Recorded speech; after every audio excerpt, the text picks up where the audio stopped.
اللہ کی قسم جس نے آپ کو حق کے ساتھ بھیجا ہے، اس میں ایک رتی کے برابر نہ اضافہ کروں گا نہ کمی کروں گا۔ اس کی اونٹنی ڈگمگائی، وہ اوپر سے گرا، گردن ٹوٹی اور فوت ہو گیا۔ اب اللہ کے نبی نے اس کے سامنے علی کی ولایت کا ذکر نہیں کیا، اور اس نے بھی علی کی ولایت کو نہ تسلیم کیا، نہ اسے بیچارے کو خبر ہوئی۔ اور اللہ کے نبی صلی اللہ علیہ وسلم اپنے چہرے کو اس کے قریب کرتے ہیں اور کہتے ہیں کہ اس کے منہ میں فرشتے جنت کے میوے ڈال رہے تھے۔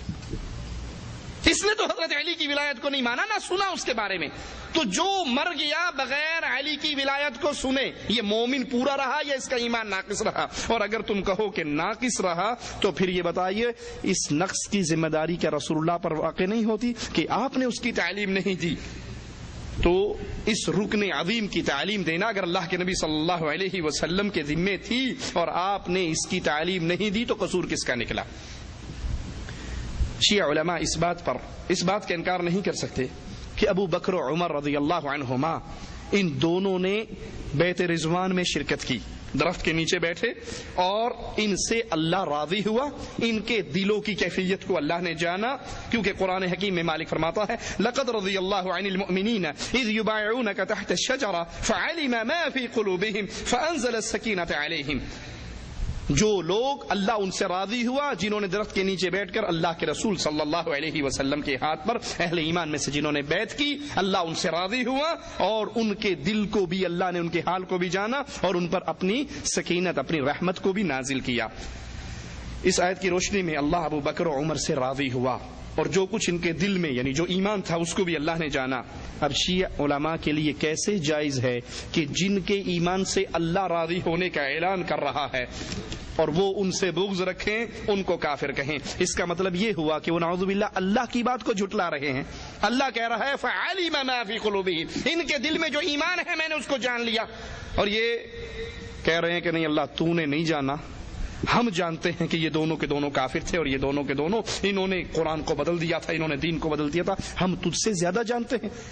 کیا تم اللہ سے زیادہ جانتے ہو؟ اللہ تو ان کے ایمان کی گواہی قرآن میں دے رہا ہے، اور اگر بقول تمہارے کہ نبی کی وفات کے بعد ان کے دل میں سے ایمان ختم ہوا تو پھر سوال یہ بنتا ہے کہ اس آیت کو تبدیل حضرت علی نے کیوں نہیں کر دیا کہ پہلے ایمان تھا جب اللہ نے جانا تھا، اب تو نبی فوت ہو گئے اور یہ منکر ہو گئے ایمان سے، تو اس آیت کی اصلاح کر دیتے۔ شیعہ علماء اپنی کتابوں اور تقریروں میں شہادت حسین کے قصے کو بیان کرتے ہیں، اور اس قصے میں خاص بات بیان کرتے ہیں، وہ یہ کہ حضرت حسین حالت پیاس میں مارے گئے، حضرت حسین حالت پیاس میں مارے گئے، اسی میں شہید ہوئے۔ اور بعض شیعہ روایات میں یہاں تک بھی ہے کہ حضرت حسین نے فرمایا یا شیعتی کلما شربتم الماء تذکرونی، اے میرے شیعو تم جب بھی پانی پیو گے مجھے یاد کرو گے۔ اسی لیے آپ نے دیکھا ہوگا انڈیا پاکستان کی پانی کی ٹینکیوں پہ لکھا رہتا ہے پانی پینے والے یاد کر پیاس حسین کو۔ اس کربلا کا ایک واقعہ جو بڑی شدت سے شد و مت سے پیش ہوتا ہے وہ حضرت حسین رضی اللہ عنہ وارضاہ کی پیاس ہے۔ اب سوال پیدا ہوتا ہے کہ شیعہ عقائد کے مطابق ائمہ کو علم غیب ہوتا ہے، ائمہ کو علم غیب ہوتا ہے، وہ ساری غیب کی باتیں جانتے ہیں۔ کلینی نے اصول کافی جلد نمبر 1 صفحہ 260 پر باب باندھا ہے ان الائمہ علیہم السلام یعلمون علم ما کان وما یکون وانہ لا یخفى علیہم الشیء۔ کلینی باب باندھ رہا ہے اپنی کتاب کا کہ ہمارے جتنے ائمہ ہیں ان کو جو ہو گیا اور جو ہونا ہے دونوں کا خبر، دونوں کا علم ہوتا ہے، اور وَأَنَّهُ لَا يَخْفَى عَلَيْهِمْ، ان سے کوئی ایک ذرہ بھی دنیا میں چھپا ہوا نہیں رہ سکتا۔ سمجھ آ گئی بات؟ شیعہ ائمہ سارے غیب جانتے ہیں، تو پھر اگر یہ سب غیب جانتے ہیں تو کیا حضرت حسین کو یہ علم نہیں تھا کہ ابھی جنگ شروع ہو جائے گی اور میرے پاس جو پانی ہے وہ تھوڑا ہے، مجھے زیادہ پانی کی ضرورت پڑے گی؟ انہوں نے اس جنگ سے پہلے اپنے لیے پانی اکٹھا کیوں نہیں کیا؟ وہ سٹاک کیوں نہیں اکٹھا کر لیا؟ بندے کو پہلے سے پتا ہے میں سفر پہ جا رہا ہوں، مجھے یہ چیز کی ضرورت پڑے گی اور اس چیزوں کی وجہ سے میں مارا جاؤں گا، تو بندہ اس کو اگر علم ہو تو اکٹھا کر لیتا ہے نا۔ اگر آپ کے عقیدے کے مطابق حضرت حسین رضی اللہ عنہ کو علم غیب تھا تو انہوں نے اس پانی کو اپنے لیے پہلے ذخیرہ کیوں نہیں کر لیا؟ ایک اور سوال، دین اسلام تو رسول اللہ صلی اللہ علیہ وسلم کی زندگی میں پورا ہو چکا، جس کی دلیل قرآن حکیم میں ہے الیوم اکملت لکم دینکم، اور یہ مذہب رسول کریم صلی اللہ علیہ وسلم کی وفات کے بعد ظاہر ہوا، تو یہ برحق کیسے ہو سکتا ہے؟ اگر یہ حق ہوتا تو نبی کریم صلی اللہ علیہ وسلم کی زندگی میں اس مذہب کا ظہور ہونا چاہیے تھا۔ جب اللہ کے رسول صلی اللہ علیہ وسلم کی زندگی میں یہ موجود نہیں تھے اور دین پورا ہو گیا تھا تو یہ اہل حق کیسے ہو سکتے ہیں؟ وہ بڑا مشہور ایک مناظرہ ہے شیعہ اور ایک سنی عالم کا۔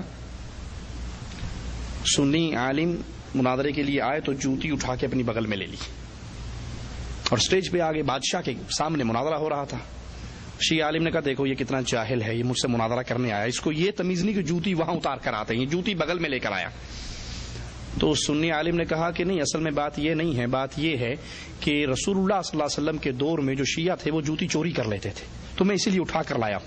تو اس نے کہا بیوقوف پاگل، اس دور میں تو شیعہ تھے ہی نہیں۔ کہتا بس یہی منوانا تھا میں نے آپ سے کہ آپ اس دور میں نہیں تھے، آپ بعد میں بنے، اور قرآن، شریعت، دین، اسلام اس دور میں پورا ہو گیا۔ الیوم اکملت لکم دینکم، جب دین پورا ہوا آپ کا وجود نہیں تھا، آپ کا وجود بعد میں آیا، تو آپ برحق کیسے ہو سکتے ہو؟ اگر یہ مان لیا جائے کہ جیسے شیعہ کا عقیدہ ہے کہ علی، حسن، حسین کی بہت ساری کرامات ہیں اور وہ وفات کے بعد بھی دنیا میں تصرف کرتے ہیں، لوگوں کی مدد کرتے ہیں، اسی لیے آپ نے اکثر نعرے سنے ہوں گے، نعرے حیدری یا علی، نادی علی مظہر العجائب تجدہ عون لک فی النوائب، میری کشتی مولا علی میری کشتی پار لگا دو، یہ مختلف نعرے ہیں۔ حضرت علی کو لوگ پکارتے ہیں، حضرت حسن کو پکارتے ہیں، حضرت حسین کو پکارتے ہیں، اور یہ عقیدہ رکھتے ہیں کہ حسن و حسین ہماری مدد بھی کرتے ہیں، ہمیں فائدہ بھی پہنچاتے ہیں۔ تو سوال پیدا ہوتا ہے کہ مرنے کے بعد مدد کی طاقت رکھنے والے علی، غور کیجئے گا، مرنے کے بعد مدد کی طاقت رکھنے والے علی،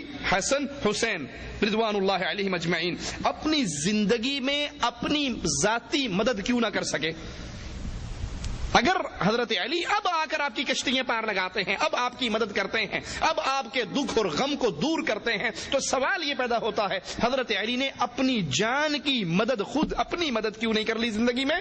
حسن نے اپنی مدد کیوں نہیں کر لی؟ ان کے سامنے زہر والا کھانا لایا گیا، اور ابھی آپ نے ان کا عقیدہ سنا کہ آئمہ کو علم غیب ہوتا ہے، اس کا مطلب حضرت حسن کو پتا تھا اس کھانے میں زہر غیب تھا نا، جان بوجھ کے کھایا، نعوذ باللہ خودکشی کی، اس کا مطلب ہے پھر اگر یہ مان لیا جائے کہ ان کو غیب ہوتا ہے اور وہ کھانا جس میں زہر تھا انہوں نے کھا لیا، تو جان بوجھ کے زہر کھایا، جان بوجھ کے خودکشی کی، اپنے آپ کو موت کے حوالے کیا۔ اگر ان کے اندر بعد وفات کرامات ہیں اور اب وہ لوگوں کی مشکل کشائیاں اور حاجت روائیاں کرتے ہیں، تو حضرت علی رضی اللہ عنہ وارضاہ نے، حضرت حسن نے، حضرت حسین نے اپنی مدد خود کیوں نہیں کی؟ تمہاری اپنی روایات اور کتابوں کے اندر یہ روایت موجود ہے کہ حضرت حسین جب کوفے پہنچے تو ان سے کہا مجھے مدینے واپس جانے دو، یا مجھے کفار کی سرحد پہ جانے دو، یا مجھے یزید کے پاس جانے دو۔ یہ تین شرطیں حضرت حسین کی کشف الغمہ کے اندر بھی موجود ہے۔ تو وہ مدد کرنے پر قادر تھے، وہ مشکل کشا تھے، وہ حاجت روا تھے، اپنی مدد انہوں نے کیوں نہیں کی؟ حضرت علی جب خلیفہ بنے اپنی حکومت کو مضبوط نہ کر سکے اور بالآخر شہید کر دیے گئے۔ حضرت علی مشکل کشا تھے تو اپنی مشکل کشائی کیوں نہ کر لی؟ حسن مجبور ہو گئے، خلافت معاویہ کے ہاتھ میں دے دی، اور ان کے عقیدے کے مطابق نعوذ باللہ ثم نعوذ باللہ معاویہ بہت بڑا کافر تھا، ظالم تھا، غاصب تھا۔ تو پھر بتائیے اس مشکل کشا نے مجبور ہو کر معاویہ کے ہاتھ میں ہاتھ کیوں دیا؟ کیوں بیعت کی؟ کیوں صلح کی؟ کیوں حکومت اس کے حوالے کر دی؟ اور اسی طرح حضرت حسین رضی اللہ عنہ وارضاہ، ان کو بھی کربلا کے اندر شہید کیا گیا، مدینے سے نکلے مکے آئے، مکے سے نکلے کوفے پہنچے،